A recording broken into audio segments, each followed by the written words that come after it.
வணக்கம் ஃப்ரெண்ட்ஸ், எப்படி இருக்கீங்க? சும்மா இருக்கீங்களா? வெல்கம் டு பிசி சப்தி கிச்சன். இன்றைக்கு நான் வெண்டிக்காய், கத்திரிக்காய், கருவாடு பொரிச்சு குழம்பு செய்ய போகிறேன். ஸோ அதுக்கு நான் இதில் 350 கிராம் வெண்டிக்காய் எடுத்து கழுவி போட்டு ஒரு பேப்பர் டவலில் ஒத்தி அந்த தண்ணியில் எடுத்துட்டு இப்படி வெட்டி வச்சுருக்கிறேன். ஏன் நான் அப்படி தண்ணி இல்லாமல் ஒத்த சொல்கிறதுக்கு காரணம், இதை நான் ஏர் ஃப்ரையெல்லாம் பொரிச்செடுக்க போகிறேன். ஸோ ஏர் ஃப்ரையில் பொரிச்செடுக்கைக்கு தண்ணி இருந்தேன்னு சொன்னால் சரியாக பொரிஞ்சு வராது. ஸோ இப்போ இதுக்கு நான் எண்ணெய் விட போகிறேன். 2 டீஸ்பூன் எண்ணெய் விடுறேன். ஸோ எண்ணெய் விட்டு பொரிச்சிங்கன்னா நல்லா பெர்ஃபெக்டாக பொரிஞ்சு வரும். உங்களுக்கு விருப்பம்னா நீங்கள் டீப் ஃப்ரை பண்ணலாம். இந்த வெண்டிக்காய்க்கு நான் எந்த விதமான உப்பு மஞ்சள் ஒன்றுமே சேர்க்கல, ஸ்ட்ரெயிட்டாக பொரிச்செடுக்க போகிறேன்னு சொன்னால் நாங்கள் போகிற கருவாட்டிலையும் உப்பு இருக்குது. ஸோ இதுக்கு நாங்கள் உப்பு சேர்த்து பொரிச்சோம்னு சொன்னால் உப்பு கூடிடும். இதற்கு மிக்ஸ் பண்ணி போட்டு மிக்ஸ் பண்ணியிருக்கேன். இப்படி மிக்ஸ் பண்ண பிறகு இதில் எந்த ஏர் ஃப்ரையர் எடுத்து வச்சுக்கொண்டு நான் ஏர் ஃப்ரையரில் 400 degrees Fahrenheit வச்சு ஒரு 10 to 15 minutes ஏர் ஃப்ரை பண்ணி எடுக்க போகிறேன். ஸோ இந்த ஃப்ரெண்ட்ஸ், இந்த வெண்டிக்காயை நான் ஏர் ஃப்ரை பண்ணியிருக்கிறேன் 400 degrees Fahrenheit வச்சு சரியாக 15 நிமிஷம். 7 நிமிஷம் பொரிஞ்சு வரைக்கும் நான் ஒருக்கா வெளியில் எடுத்துட்டு ஒருக்கா குலுக்கி விட்டேன். நான் இந்த நல்லா பர்ஃபெக்டாக பொரிஞ்சு வந்திருக்கு.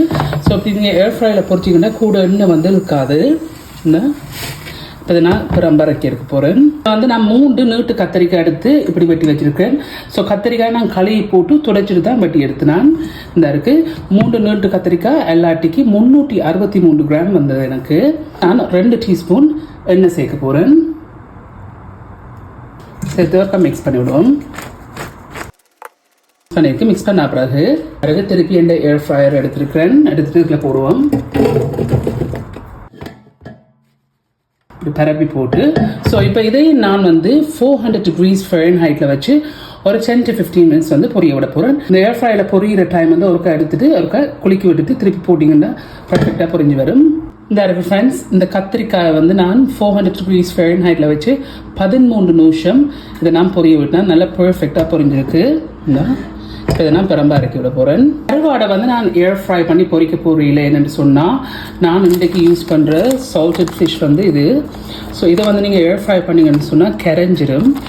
இந்த இதுதான் நான் யூஸ் பண்ணுறது. பட் நீங்கள் இதே ஊர் கருவாடுன்னு சொன்னால் நீங்கள் கழுவி போட்டு ஒரு 30 நிமிஷம் புளி விட்டு தேசிக்காய் புளி விட்டு ஊற வச்சுட்டு கழுவி போட்டு நல்லா ஒத்தி போட்டு ஏர் ஃப்ரை பண்ணி எடுக்கலாம்.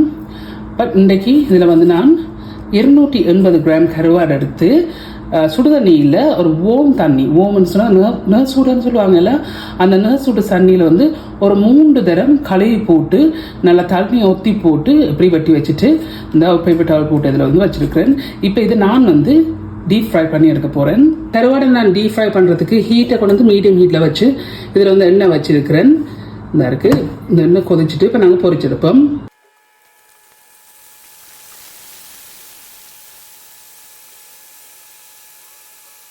இந்த எல்லா மீனையும் போட்டுருக்கோம். இப்போ நாங்கள் பொரிச்செடுப்போம். இப்போ 2 நிமிஷம் தான் பொரிக்க விட்டு நான் அப்படி நுரைச்சொண்டு வருதில்ல, இந்த சால்ட் ஃபிஷ் இப்படி தான் நுரைக்கும் யோசிக்காதீங்க. ஸோ உங்களுக்கு இதை பொரிக்க விருப்பம் இல்லாட்டிக்கு இப்படியே நீங்கள் நேராக போட்டு கறி செய்யலாம். பொரிச்சா கொஞ்சம் டேஸ்டாக இருக்கும். 5 நிமிஷமாக பொரிஞ்சு வந்துருக்கு. இப்படியெல்லாம் வந்துச்சுதில்ல, இப்போ நுரையெல்லாம் அடங்கிக்குது. அது பொரியுது வடிவாக. இப்போ சரியாக 8-1/2 நிமிஷம் பொரிச்சிருக்கு. அப்படி லைட்லி கோல்டன் ப்ரௌனாக வந்திருக்குல்ல, இப்படி வரைக்க நான் அடுப்பு நிப்பாடி போட்டு இதை இறக்கி எடுக்க போகிறேன். பேப்பர் டவல் போட்ட பிளேட்லேயே இதை இறக்கிடுங்க. பர்ஃபெக்டாக பொரிஞ்சிருக்கு.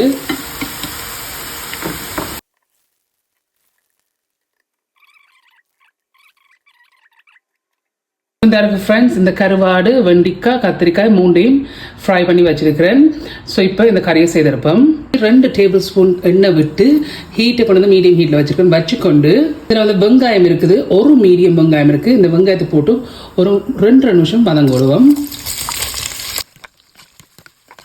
இந்த வெங்காயத்தை போட்டு 2 நிமிஷம் வதங்க வச்சுனால் இந்த 2 நிமிஷம் வதங்கின பிறகு இதில் கடுகு இருக்குது, 1 டீஸ்பூன் கடுகு. இந்த கடுகு லைட்டியாக வெடிக்க விடுவோம். இந்த கடுகு இப்படி வடிச்சு கொண்டு வரைக்க இதில் பெருஞ்சீரகம் இருக்குது, 1 டீஸ்பூன். இதில் வெந்தயம் இருக்குது, 1/2 டீஸ்பூன். இதில் உள்ளிப்பல் இருக்குது, நான் 6 உள்ளிப்பல் எடுத்து இப்படி வெட்டி வச்சிருக்கிறேன். 2 சின்ன பச்சை மிளகாய் இருக்குது.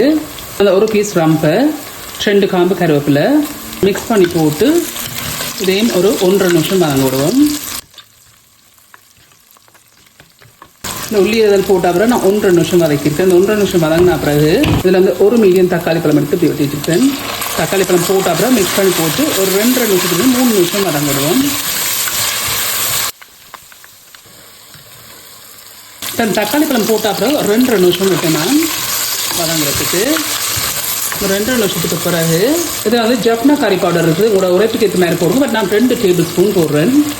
இப்போ இருக்க மிக்ஸ் பண்ணி போட்டு 1 நிமிஷம் மாதிரி வதங்க விடுவோம். இந்த தூள் வாசனை போடுறதுக்கு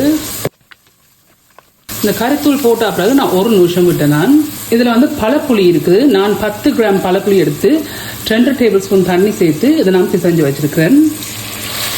அந்த தண்ணி இருக்குது 1.5 கப் எல்லாட்டிக்கு 375 மில்லிலிட்டர் தண்ணி இருக்குது.